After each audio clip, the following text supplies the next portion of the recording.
ఆధిపత్య జాడలనే చెరిపేయగ ఎన్ని నాళ్ళు, తారతమ్య గోడలనే పికిలించగ ఎన్ని నాళ్ళు, దున్నే తోడి వెన్ను విరిచి భూస్వాములు ధనికులైరి.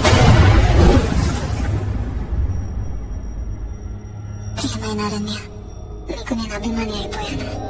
నీ కవిత్వం చదువుతుంటే నాలో తీర్చని భావోద్వేగం తగులుతుంది. మీరాబాయి కృష్ణుడి కోసం కన్నవాళ్ళను కట్టుకున్న వాడిని వదిలేసి ఎలా వెళ్ళిపోయిందో అలా నేను నీకోసం వస్తున్నాను.